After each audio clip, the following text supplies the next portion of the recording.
Hi everyone, this is the Focus Spender, and what a month it has been, and we still have one more week to go. If you're like me, you have been working from home for at least a month now, and if you're like my fiance, you are an essential worker and you have been working crazy extra overtime.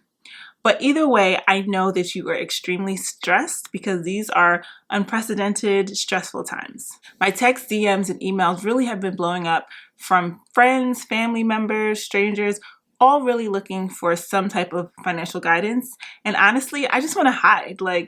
I don't know what is about to come. I do know that or at least I can predict that we are 100% likely to end up in some type of recession. And my hope and prayer is that we don't end up in a depression, but who is really to say what is to come?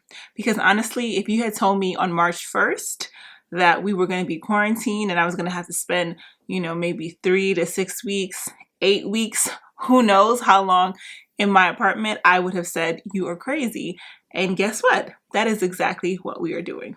So what I really want to talk to you today about is how do we take control over our financial life during this season? So I'm going to be giving you 3 things that I think you should be doing right now. So 1, I think you need to review your budget, review your expenses, and really cut the fluff. Part of me knows that if everyone in this country cuts the fluff out of their spending, then this economy would certainly collapse. But for those of you who are watching this video, you know what your personal work situation is, and if there's any uncertainty, this is the time to cut the fluff. Do you need that random subscription right now, or can you put it on hold or even cancel it for the time being? Most of us will be receiving some type of stimulus payment from the government, whether it's $600 or up to $1,200. And if you need it for immediate bills, I say go ahead and spend it on those immediate bills. But if you don't need it, I don't suggest you do something like run to the store and buy randomness. I do suggest that you just go ahead and put it into your emergency fund, because even if your job seems secure, you don't know if it really is. So you want to make sure that you are continuously building up your emergency fund. And when you are going out to spend, you want to really be mindful of how you're spending that money. You want to make sure you're buying generic whenever possible. You want to make food that has a low cost per person that can really stretch. You really want to do those cost cutting measures that might seem small that will actually add up over time. So the second thing I would suggest is for you to look for outlets to control your stress that do not involve spending money. One of my girlfriends, she texted me, she says, can you do a video on how to stop spending online during this season that we're in right now? And I just had to laugh. I personally am one of those people that when there is any type of uncertainty, I cannot spend money, because I'm just well, what if I lose all of my money and I just bought randomness? What am I going to do with these random things and I have no more money? So for me, it's not really an issue, but I know there are so many people who are compulsive buyers or people who shop when they're stressed out. So my suggestion is that you really have to control the content that is coming into your life.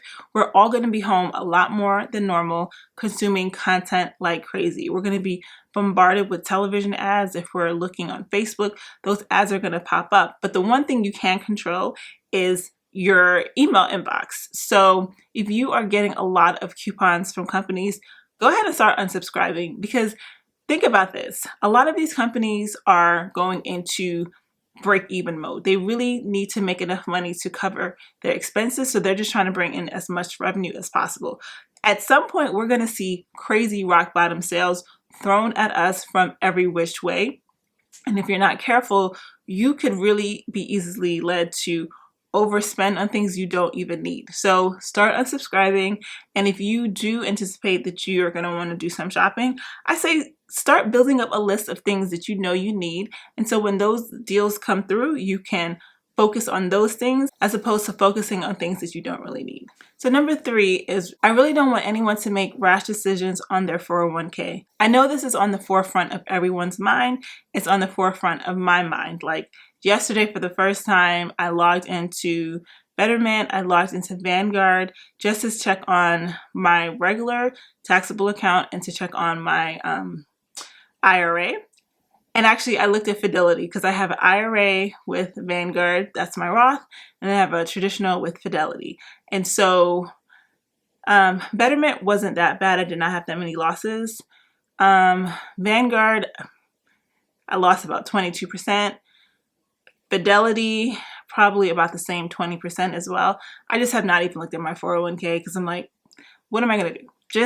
I'm just going to leave it alone. So my suggestion for you, if you are panicking about your 401k, please don't go and cash it out because you're just locking in the losses, unless you've only lost 5% because you have some miracle 401k, and then you can do whatever you want because you're really not going to lose that much money. Even though I would say if you only lost 5%, why would you want to sell it? But if you have to do anything, my suggestion is to either stop contributing or to reduce your contributions, because that way you can get more cash in your hand and you can take that cash and you can put it into your emergency fund. But if you don't need the cash for any particular reason, I would say just keep contributing even if you do reduce it a little bit. This way you are taking advantage of dollar cost averaging.